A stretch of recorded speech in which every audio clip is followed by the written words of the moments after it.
The man of integrity. There are times in the life of every man who takes his stand on high moral principles when his faith in and knowledge of those principles is tested to the uttermost, and the way in which he comes out of the fiery trial decides as to whether he has sufficient strength to live as a man of truth and join the company of the free, or shall still remain a slave and a hireling to the cruel taskmaster, self.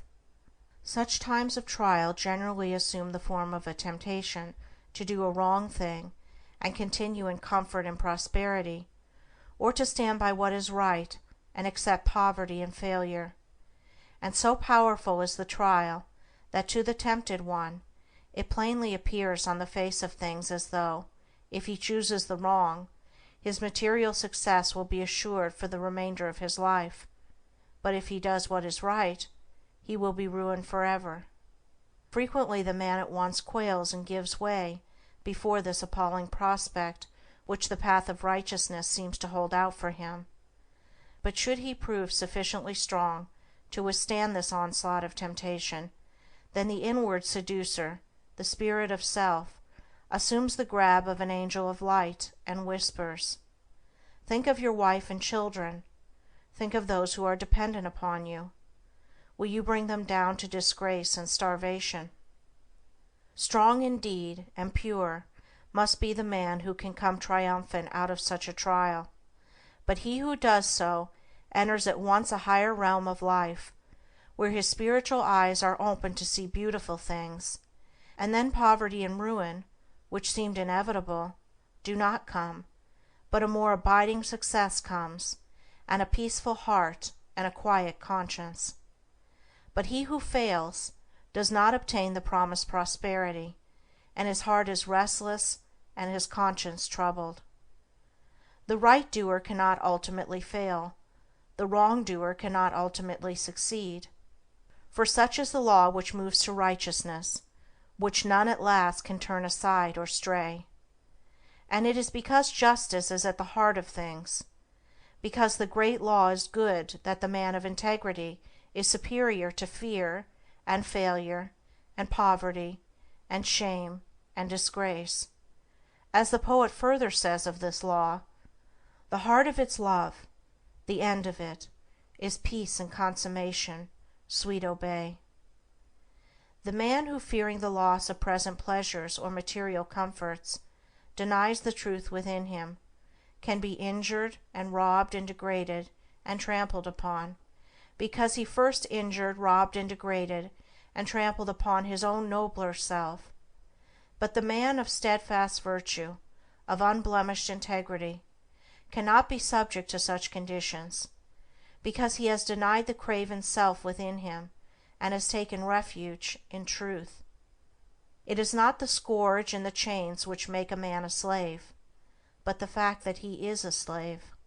Slander, accusation, and malice cannot affect the righteous man, nor call from him any bitter response, nor does he need to go about to defend himself and prove his innocence.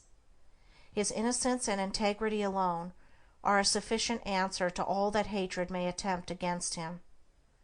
Nor can he ever be subdued by the forces of darkness, having subdued all those forces within himself. But he turns all evil things to good account. Out of darkness he brings light, out of hatred love, out of dishonor honor, and slanders, envies, and misrepresentations only serve to make more bright the jewel of truth within him, and to glorify his high and holy destiny. Let the man of integrity rejoice, and be glad when he is severely tried. Let him be thankful that he has been given an opportunity of proving his loyalty to the noble principles which he has espoused, and let him think, now is the hour of holy opportunity, now is the day of triumph for truth. Though I lose the whole world, I will not desert the right. So thinking, he will return good for evil, and will think compassionately of the wrongdoer. The slanderer, the backbiter, and the wrongdoer may seem to succeed for a time, but the law of justice prevails. The man of integrity may seem to fail for a time, but he is invincible, and in none of the worlds, visible or invisible, can there be forged a weapon that shall prevail against him. Chapter 6. Discrimination. There is one quality which is preeminently necessary to spiritual development, the quality of discrimination.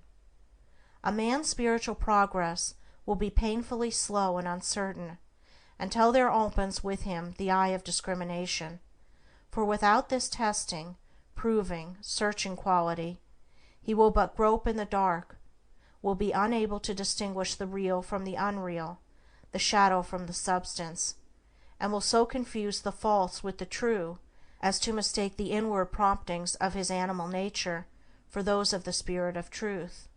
A blind man, left in a strange place, may go grope his way in the darkness, but not without much confusion and many painful falls and bruisings.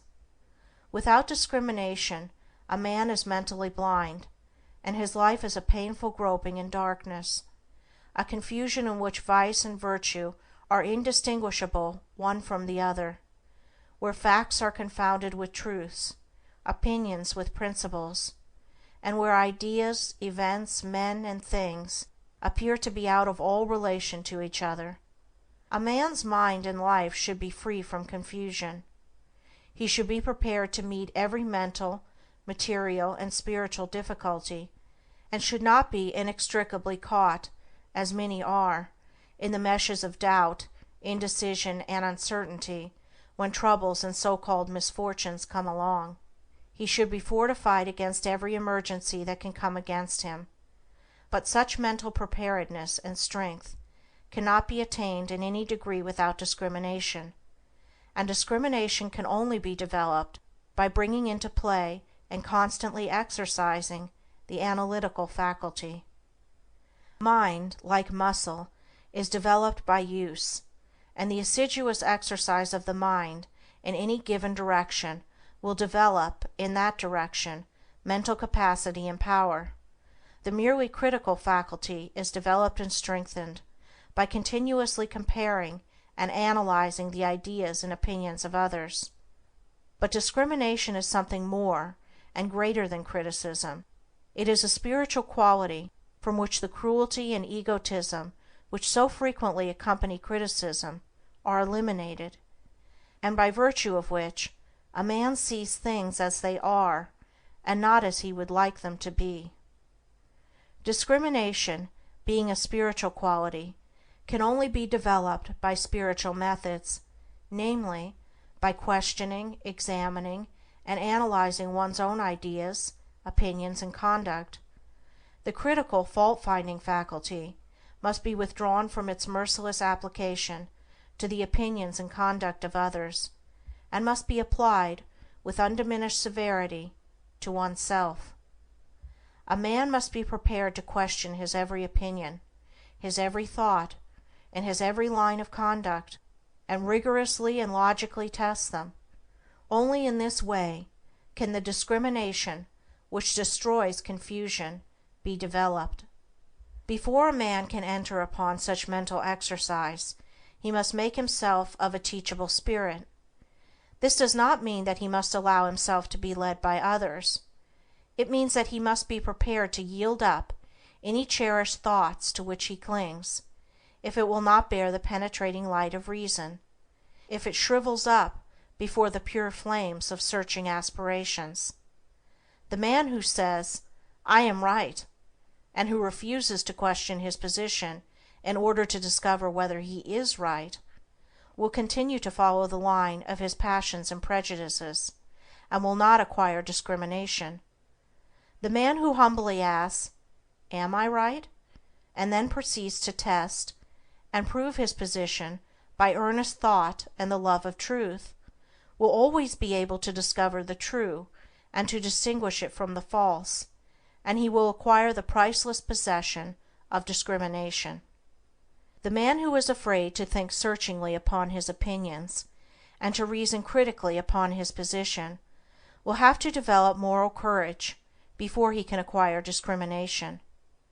A man must be true to himself, fearless with himself, before he can perceive the pure principles of truth, before he can receive the all-revealing light of truth. The more truth is inquired of, the brighter it shines. It cannot suffer under examination and analysis. The more error is questioned, the darker it grows. It cannot survive the entrance of pure and searching thought. To prove all things is to find the good and throw the evil. He who reasons and meditates learns to discriminate. He who discriminates discovers the eternally true. Confusion, suffering, and spiritual darkness follow the thoughtless. Harmony, blessedness, and the light of truth attend upon the thoughtful. Passion and prejudice are blind and cannot discriminate. They are still crucifying the Christ and releasing Barabbas.